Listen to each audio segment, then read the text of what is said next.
Bienvenue sur toute l'actualité en France et à l'international. On commence tout de suite. 50 roquettes ont frappé le nord d'Israël pendant le dîner de Pessa. Des familles ont été arrachées à leur table et contraintes de se réfugier dans des abris conçus pour des urgences brèves et non pour un bombardement prolongé durant l'une des fêtes les plus sacrées du calendrier juif. Certaines conférences de presse, loin de là, décriraient sans doute cela comme une situation très forte, très contrôlée, comme si des mots pouvaient intercepter des roquettes. Au même moment, dans la ville centrale de Holon, une mère enterrait son fils. Un jeune sergent tué par un missile anti-char du Hezbollah dans le sud du Liban. Debout au-dessus de sa tombe, elle a prononcé des mots qu'aucun porte-parole gouvernemental, aucun briefing militaire, aucun récit soigneusement construit de victoire ne peut effacer. Ça suffit. Assez de ces funérailles. Assez de cette douleur. Des enfants gisent d'ici sous terre. Que valent toutes ces vies? S'il vous plaît, faites la paix. Aucun langage maîtrisé au pupitre, ni message soigneusement répété ne peut rivaliser avec une mère parlant au-dessus d'une tombe. Ces mots, prononcés pendant la semaine de Pessa, dans une guerre que le gouvernement israélien affirme bien se dérouler, doivent être gardés à l'esprit pour comprendre ce qui se passe réellement à travers l'ensemble de ce théâtre de conflit. L'écart entre le récit officiel et la réalité sur le terrain n'a jamais été aussi grand, et les conséquences de cet écart n'ont jamais été aussi dangereuses. Et pourtant, quelque part, quelqu'un insiste encore pour dire que les chiffres sont fantastiques sur le papier. Ce qui s'est passé au Yémen l'illustre clairement. La déclaration du porte-parole militaire Houthi Yahya Sarré représente bien plus qu'une simple salve de missiles. Les forces armées du Yémen ont tiré une série de missiles balistiques vers ce qu'elles ont décrit comme des sites ennemis vitaux dans la zone occupée de Yafa, désignation Houthi de Tel Aviv. Les missiles eux-mêmes sont importants, mais l'élément le plus déterminant de l'annonce est la revendication explicite de coordination. Une coordination qui ne repose pas sur des improvisations de dernière minute, ni sur des éléments de langage optimiste. L'opération a été décrite comme menée en coordination avec l'Iran et le Hezbollah au Liban, avec l'affirmation qu'elle avait atteint ses objectifs. Aucune source indépendante n'a confirmé ces résultats, et l'évaluation des dégâts en temps réel reste extrêmement difficile. Cependant, la revendication de coordination elle-même porte un poids stratégique considérable, contrairement à certaines déclarations de succès qui arrivent avant les résultats. Cette déclaration place formellement le mouvement Ansar Allah du Yémen dans le même cadre opérationnel que l'Iran et le Hezbollah. Il ne s'agit pas d'un geste symbolique ni d'une expression vague de soutien, mais d'une affirmation d'opérations militaires coordonnées avec Téhéran et Beyrouth dans le cadre d'une campagne unifiée. Les implications géographiques sont profondes, étendant le conflit à l'Iran, au Liban et au Golfe Persique, tout en intégrant désormais la mer Rouge et le détroit de Bab el-Mandeb dans l'équation. Un niveau d'alignement qui contraste fortement avec des alliances incapables de s'accorder même sur des faits élémentaires. Cette expansion introduit une force de missiles ayant déjà démontré sa capacité à atteindre le territoire israélien et à menacer certaines des voies maritimes les plus critiques du monde, désormais coordonnées avec des capacités avancées de missiles et de drones dans la région. L'ampleur géographique du conflit s'est élargie d'une manière que les planificateurs occidentaux n'avaient pas anticipée, et toutes les implications n'ont probablement pas encore été pleinement comprises. Malgré des assurances confiantes selon lesquelles tout était totalement sous contrôle. Dans le même temps, l'intervention du Yémen a été décrite comme progressive, avec des opérations futures dépendant explicitement d'une escalade ou d'une désescalade de la part d'Israël et des États-Unis. Ce cadrage est intentionnel. Il indique que chaque frappe supplémentaire ou escalade sera suivie d'un engagement yéménite accru. Le coût de l'escalade n'est pas fixe, il augmente étape par étape. Compte tenu de la position stratégique du Yémen sur un point de passage maritime crucial et de ses capacités démontrées, il ne s'agit pas de rhétorique mais d'une posture stratégique crédible. Un rappel que l'escalade n'est pas un slogan, mais une réaction en chaîne. Au Liban, la situation se détériore pour les forces israéliennes d'une manière qui met à l'épreuve le récit officiel.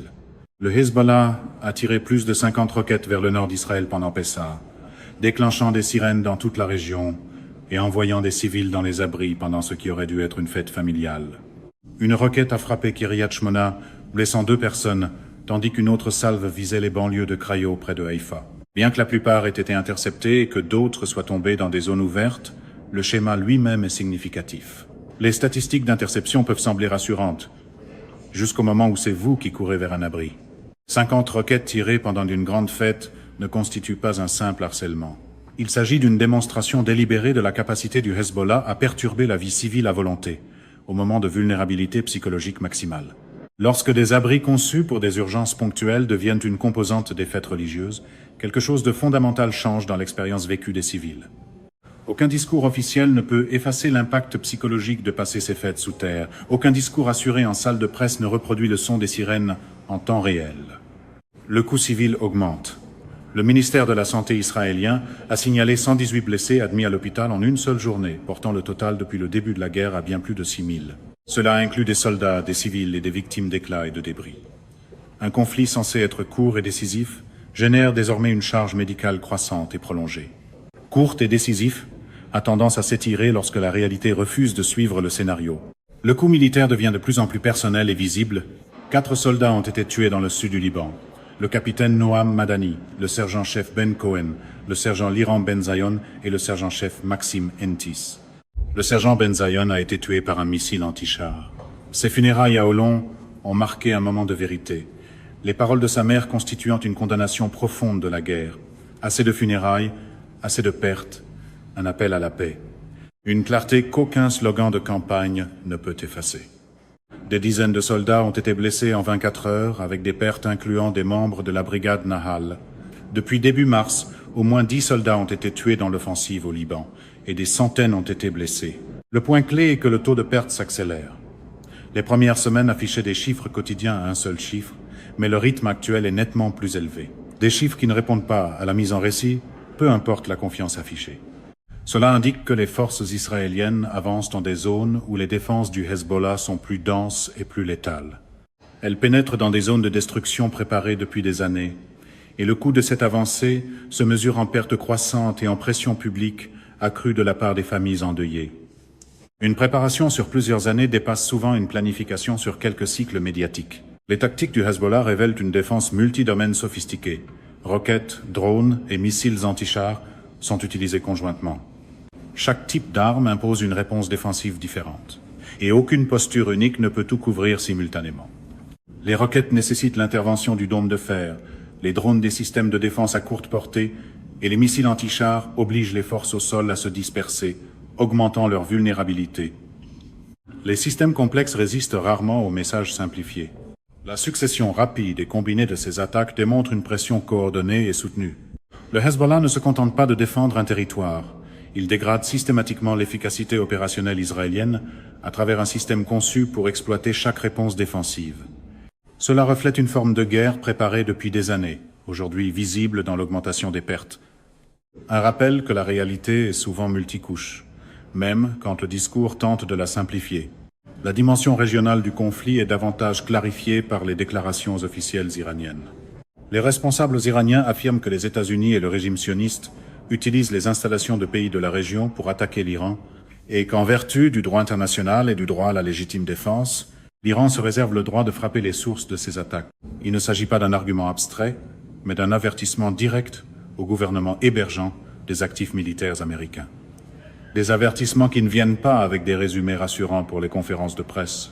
Des rapports mentionnent des ravitailleurs américains opérant depuis des bases en Arabie Saoudite, l'avertissement s'étendant à d'autres pays voisins. L'exigence est claire. Les nations régionales doivent empêcher l'utilisation de leur territoire pour attaquer l'Iran.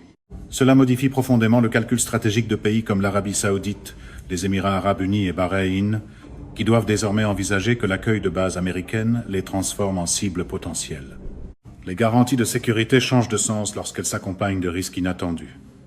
Sur le plan diplomatique, l'Iran affirme clairement qu'aucune négociation avec les États-Unis n'est en cours. Bien que des propositions aient été transmises via des intermédiaires, dont le président du Pakistan, elles sont jugées excessives, irréalistes et illogiques.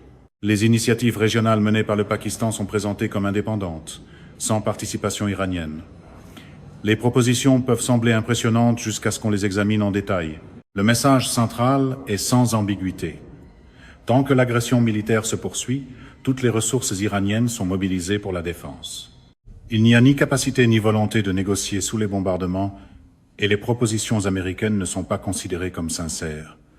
Les négociations perdent en crédibilité lorsqu'elles se déroulent sous les explosions. L'Iran a également critiqué l'Agence internationale de l'énergie atomique et son directeur général, estimant que sa réaction aux attaques contre les installations nucléaires iraniennes a été inadéquate et contre-productive. Plutôt que de condamner les agresseurs, les déclarations publiques ont compliqué la situation.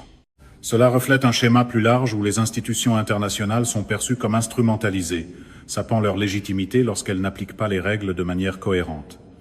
Les institutions fondées sur des règles vacillent lorsque ces règles deviennent sélectives. Un autre point à viser, les initiatives diplomatiques du président Zelensky auprès des pays de la région. Les responsables iraniens estiment que ces États ne se laisseront pas entraîner par un dirigeant dont le pays a subi des années de conflits dévastateurs, interprétant ces démarches comme une tentative d'exploiter la crise. Les appels diplomatiques changent de tonalité selon l'expérience de ceux qui les entendent. Plus largement, l'Iran a abordé la question du processus décisionnel aux États-Unis, affirmant que malgré les revendications démocratiques, les décisions de guerre et de paix sont prises par un cercle restreint d'individus, possiblement alignés sur des intérêts régionaux. Cette analyse rejoint les données d'opinion montrant une opposition publique significative aux interventions militaires, sans effet sur les politiques. L'opinion publique peut être forte, mais les salles de décision restent parfois très silencieuses et très fermées. À travers l'ensemble du théâtre de conflit, un schéma global se dessine. Les frappes yéménites, les défenses multicouches du Hezbollah, les avertissements iraniens aux États du Golfe et l'augmentation des pertes en Israël signalent l'effondrement d'un cadre stratégique fondé sur l'idée qu'une force militaire écrasante pouvait remodeler la région. Les hypothèses tiennent jusqu'au moment où elles ne tiennent plus.